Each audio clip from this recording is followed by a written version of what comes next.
नमस्कार, मैं हूं पंकज झा। आप मेरे साथ देख रहे हैं ऑफ द रिकॉर्ड। हैदराबाद वाले असदुद्दीन ओवैसी का यूपी के चुनाव को लेकर मन बदलने लगा है। अब ये मन क्यों बदल रहा है, इस पर भी चर्चा करेंगे और उनके मन में आखिर नया क्या आ गया है, इस पर भी विस्तार से बात करेंगे। ये आखिर उनका मन जो बदला है, पहले उसको जानिए।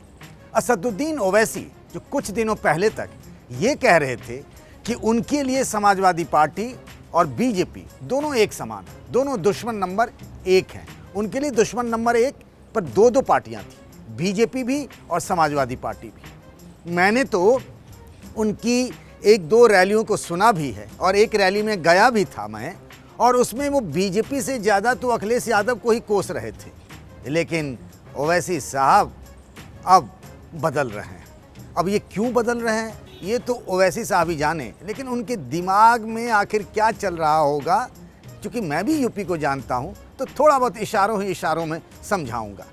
ओवैसी साहब ने कहा है कि वो किसी के साथ गठबंधन करने को तैयार हैं, सिर्फ बीजेपी और कांग्रेस को छोड़कर। तो ये अचानक ऐसा क्या हो गया कि जो उनके दुश्मन नंबर एक थे ना, समाजवादी पार्टी और बीजेपी, उसकी जगह समाजवादी पार्टी की जगह कौन फिट हो गया? अब कांग्रेस। वो कांग्रेस जिसका यूपी में आज की तारीख में कोई जनाधार नहीं है। तो ओवैसी साहब ऐसा क्यों कहने लगे? पहले आज की तारीख में यूपी में असदुद्दीन ओवैसी कहाँ खड़े हैं उसको जानिए। उन्होंने 5-6 छोटी छोटी पार्टियों के साथ मिलकर एक भागीदारी संकल्प मोर्चा बना रखा है। उसमें उनके साथ जो लगातार दिख रहे हैं और जिनको यूपी और यूपी के बाहर के लोग भी जानते हैं, उस नेता का नाम है ओम प्रकाश राजभर। ओम प्रकाश राजभर और असदुद्दीन ओवैसी ने साथ मिलकर यूपी विधानसभा चुनाव लड़ने का ऐलान किया है। ओवैसी साहब कई बार ये कह चुके हैं कि 100 सीटों पर उनकी पार्टी यानी AIMIM चुनाव लड़ना चाहती है। उनके पास कुछ बड़े बड़े बाहुबली नेता भी आने लगे हैं, जैसे अपने प्रयागराज वाले अतीक अहमद साहब जो आजकल गुजरात की जेल में हैं। और प्रयागराज जाकर के असदुद्दीन ओवैसी ने उनके समर्थन में रैली भी कर डाली। अभी उन्होंने पश्चिमी यूपी में रैली की, फिर अवध में रैली की, फिर प्रयागराज में रैली की, हाल ही में उन्होंने गाज़ियाबाद में रैली की, और आगे यूपी, पश्चिमी यूपी के उन इलाकों में उनकी रैली करने की योजना है जो मुसलमानों के दबदबे वाला इलाका माना जाता है। असदुद्दीन ओवैसी मुजफ्फरनगर भी जाएंगे, वही मुजफ्फरनगर जहां अखिलेश यादव की सरकार में दंगा हुआ था और दंगे के बाद यूपी की यानी कि पश्चिमी यूपी की पूरी राजनीति बदल गई। अचानक से बीजेपी यूपी की सबसे ताकतवर पार्टी बन गई। अब जो ये कहानी है कि भाई ओवैसी साहब आप क्यों गठबंधन करना चाहते हैं बीजेपी और कांग्रेस को छोड़कर, कल तक तो ये बात आपके जहन में नहीं थी। आपके निशाने पर सबसे बड़े अखिलेश यादव थे। आप तो कहते थे अखिलेश यादव जो हैं वो मुसलमानों को अपना गुलाम समझते हैं। वो बार बार ये बात कहते थे कि आखिर समाजवादी पार्टी की सरकार रही तो उसमें मुसलमानों को मिला क्या? कुछ भी नहीं। वो ये कहते थे कि हम तो A to Z वाले फार्मूला हैं। ये जो समाजवादी पार्टी का MY फार्मूला है, मुस्लिम और यादव, तो वो बार बार कहते थे कि 19% मुसलमान हैं, वो समाजवादी पार्टी के साथ है, तो फिर 10% यादव जो है वो आखिर उस सरकार का अगवा क्यों बनता है? वो चाहे मुलायम सिंह यादव हो या फिर अखिलेश यादव हो। लेकिन अचानक से असदुद्दीन ओवैसी को लगने लगा कि नहीं भाई, ऐसे तो काम नहीं चलेगा यूपी में, हमको किसी न किसी के साथ गठबंधन कर लेना चाहिए। और उस गठबंधन करने वालों की लिस्ट में जो उन्होंने समाजवादी पार्टी का नाम काट रखा था, वो समाजवादी पार्टी अचानक से उनकी लिस्ट में अवतरित हो गया है। तो ऐसा अचानक उनका मन क्यों बदला? कहने वाले तो ये कह रहे हैं कि यूपी की जो ग्राउंड रियलिटी है उसका एहसास उन्हें थोड़ा थोड़ा होने लगा है। वो समझने लगे हैं कि जो वो खुलकर मुस्लिम कार्ड खेल रहे हैं, वो जो गुलाम मुसलमानों को, उनके लिए मुसलमान जो वोटर है ना यूपी में, गुलाम है, दूसरों की गुलामी करता रहे, जिसको वो बार बार कहते हैं कि आप अपना नेता चुनिए। मतलब आपके लिए मजलिस है यानी AIMIM है, आपके लिए असदुद्दीन ओवैसी हैं, आपका नेता मैं हूँ।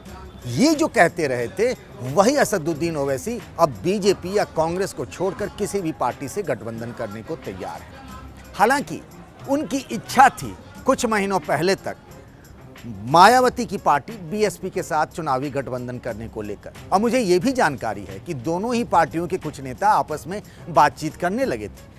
BSP के नेताओं का एक गुट ऐसा था जो चाहता था कि ओवैसी के साथ तालमेल हो जाएगा तो यूपी चुनाव में थोड़ा मज़ा आ जाएगा, इंटरेस्टिंग हो जाएगा बीएसपी के लिए, क्योंकि पिछले कुछ सालों से आप देख रहे हैं कि बीएसपी धीरे धीरे कमज़ोर होती जा रही है। हालांकि पिछले लोकसभा चुनाव में बीएसपी को 10 सीटें मिली थी, तब वो समाजवादी पार्टी और आरएलडी के साथ गठबंधन में थी। लेकिन मायावती ने इस तरह की चर्चाओं को तो बिल्कुल कह सकते हैं कि एकदम काट ही दिया, तलवार से काट दिया। उन्होंने कहानी ही खत्म कर दी कि ओवैसी की पार्टी के साथ कोई तालमेल होगा।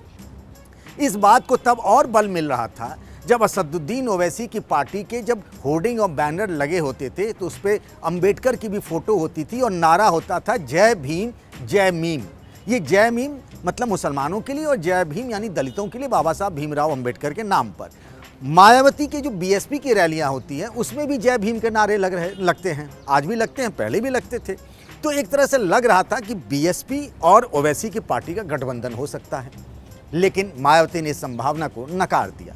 और इस बात को इसीलिए और भी बल मिल रहा था क्योंकि पिछले बिहार के विधानसभा चुनाव में असदुद्दीन ओवैसी ने मायावती और उपेंद्र कुशवाहा, जो अब जेडीयू में चले आए हैं, इनकी पार्टियों के साथ गठबंधन किया था और वहां नतीजे ओवैसी के लिए बड़े अच्छे रहे थे। पार्टी ने 5 विधानसभा की सीटें जीत ली थी। अब सोचिए ना, सन ऑफ मल्ला की पार्टी के 4 विधायक जीते और असदुद्दीन ओवैसी के 5 विधायक जीते, और 5 में से सारे के सारे विधायक आज भी ओवैसी के साथ खूंटा गाड़ कर खड़े हैं कि इधर उधर हिलने को तैयार नहीं है। हालांकि उनको कई तरह के प्रलोभन भी दिए गए, यानी सारे विधायक एक साथ हैं ओवैसी की। अब बिहार से आ जाइए यूपी पर।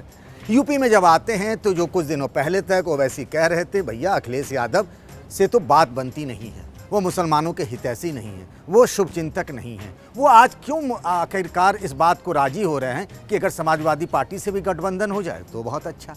क्योंकि शायद असदुद्दीन ओवैसी को 6-7 रैलियां करने के बाद और कई इलाकों का दौरा करने के बाद ये एहसास होने लगा है कि अकेले इस चुनाव में ठहरना और फिर अच्छे नतीजे ले आना बड़ा मुश्किल काम होगा। और एक तरीके से ये जो अखिलेश यादव की तरफ से कहा जा रहा है या बताया जा रहा है और जिस तरीके से बीएसपी के नेताओं में होड़ मची है एक तरीके से समाजवादी पार्टी में जाने की, बीएसपी ही क्यों, कांग्रेस के भी बहुत सारे नेता, अन्नू टंडन से लेकर सलीम शेरवानी से लेकर बहुत सारे नेता जो हैं वो समाजवादी पार्टी में चले गए हैं। तो ऐसा लग रहा है कि क्या इस बार यूपी का चुनाव बाइपोलर हो सकता है। बाइपोलर मतलब समाजवादी पार्टी बनाम बीजेपी, और अगर ऐसा हुआ तो वैसे भी मुसलमानों की पहली पसंद जो है वो समाजवादी पार्टी रही है यूपी में। जब से मैं यूपी को राजनीतिक तौर पर देख रहा हूँ और समझ रहा हूँ तब से तो कहानी कुछ ऐसी ही है कि मुसलमानों की पहली पसंद समाजवादी पार्टी रही। तो अगर बाइपोलर जैसे हालात होते हैं जैसा कि बंगाल में हुआ, जहां ये लेफ्ट और फुरफुरा शरीफ वाली पार्टियों ने आपस में गठबंधन किया था कांग्रेस के साथ मिलकर, लेकिन मुकाबला सीधे सीधे बीजेपी बनाम किसका हो गया, ममता बनर्जी की पार्टी टीएमसी की, और लेफ्ट और कांग्रेस का कोई नाम लेवा भी वहां नहीं बचा। तो ओवैसी को लगता है कि अगर ऐसे हालात होते हैं समाजवादी पार्टी बनाम बीजेपी की तो फिर ओवैसी को मिलेगा क्या। तो इससे बेहतर है कि कुछ ना मिलने से बढ़िया कुछ मिल जाए, और वो कुछ मिलेगा कैसे, किसी के साथ गठबंधन कर लें। इसी रणनीति के तहत असदुद्दीन ओवैसी ने अब ये कहना शुरू कर दिया है कि वो किसी भी गठबंधन के लिए ओपन है, मतलब तैयार है, उनको किसी तरह की कोई शिकायत नहीं है, किसी के साथ गठबंधन कर सकते हैं। सिर्फ 2 पार्टी यानी बीजेपी और कांग्रेस के साथ तो वो जाएंगे नहीं और बीजेपी के साथ जाने का सवाल ही नहीं है। हालांकि विपक्ष की तमाम पार्टियां उन्हें बीजेपी की बी टीम ज़रूर कहती रही है, लेकिन वो हमेशा ये कहते हैं कि बीजेपी से उनका कोई लेना देना नहीं है। तो मैं जो ये कह रहा था कि असदुद्दीन ओवैसी को ग्राउंड रियलिटी का एहसास हो रहा है। वो ये जानते हैं कि जो शहरी इलाके हैं और ख़ास तौर से युवा वोटर जिनके पास एक मोबाइल फ़ोन है, वो मोबाइल फ़ोन जो स्मार्टफोन है जिसमें कि यूट्यूब है, सोशल मीडिया में वो एक्टिव हैं, वो सब लोग ओवैसी को जानते हैं, इसमें कोई दो राय नहीं। लेकिन ग्रामीण इलाकों में आज भी ओवैसी को अपनी पहचान बनानी पड़ेगी और इतना आसान काम नहीं है। अगर हम 2017 के विधानसभा चुनाव में देखें जहां ओवैसी की पार्टी चुनाव लड़ी थी, तो एक सीट छोड़कर यूपी की हर विधानसभा सीट पर जहां जहां ओवैसी लड़े थे उनकी जमानत जब्त हो गई थी। और ओवैसी और अखिलेश यादव का झगड़ा आज का नहीं है, ये झगड़ा तब का है जब अखिलेश यादव यूपी के मुख्यमंत्री हुआ करते थे। 2012 से लेकर 2017 तक 5 साल अखिलेश यूपी के मुख्यमंत्री रहे, और जब जब असदुद्दीन ओवैसी ने यूपी के अलग अलग शहरों में रैली करने की कोशिश की, कानून और व्यवस्था बिगड़ने के नाम पर उन्हें रैली करने से रोका जाता रहा। जब चुनाव का ऐलान हो गया और सारा काम चुनाव आयोग देखने लगा, तब जाकर ओवैसी को परमिशन मिली थी। और पिछले विधानसभा चुनाव में ना जो एक सीट पर पार्टी अच्छी लड़ी थी ओवैसी की, वो भी कौन है, शफीकुर रहमान बर्क जो समाजवादी पार्टी के सांसद हैं, उनके जो हैं उनके घर के लोग चुनाव लड़े थे और वहाँ कम से कम ओवैसी के पार्टी को अच्छे वोट मिले थे। तो अब जाकर ओवैसी को लगता है कि समाजवादी पार्टी के साथ गठबंधन हो जाए तो शायद उनकी खिचड़ी पक जाएगी, उनकी पतंग उड़ जाए। उनके मन में एक दूसरी दुविधा भी है। वो दुविधा उनके साथी ओम प्रकाश राजभर को लेकर है कि राजभर आखिर क्या करेंगे। तो मैं आपको बता रहा हूँ दो चिंता। पहली कि मुझे कुछ सीटें मिल जाए, मेरा कुछ जनाधार हो जाए तो समाजवादी पार्टी के साथ चले जाएं। दूसरा उनका अपना साथी जिस ओम प्रकाश राजभर को लेकर वो घूम रहे हैं और जिनके साथ उन्होंने मोर्चा बना रखा है, कल को अगर यही ओम प्रकाश राजभर फुर्र होकर बीजेपी के कैंप में चले जाएंगे तो करेंगे क्या असदुद्दीन ओवैसी। अकेले मुस्लिम वोट से काम चलने वाला नहीं है। उनको लग रहा था कि राजभर और मुसलमान मिलकर कुछ खेला कर देंगे, पश्चिमी यूपी में भी और पूर्वांचल में जहां राजभर वोटरों का कुछ इलाकों में अच्छा खासा दबदबा है। तो उनको राजभर पर बहुत भरोसा था और राजभर को भरोसा किस पर है? उनको बीजेपी पर भरोसा है। दोनों के बीच बातचीत भी चल रही है और ये भी कहा जा रहा है कि हो सकता है ओम प्रकाश राजभर का बीजेपी से गठबंधन हो जाए। तो अगर ऐसा होता है तो फिर क्या करेंगे असदुद्दीन ओवैसी? इसीलिए असदुद्दीन ओवैसी पहले से ही अपनी तैयारी करने लगे हैं कि अगर किसी और मजबूत पार्टी के साथ उनका गठबंधन हो जाए तो शायद उनकी किस्मत यूपी में खिल जाए, जैसा बिहार में हुआ था। वो बंगाल की तरह अपने हाथ नहीं जलाना चाहते हैं यूपी चुनाव में।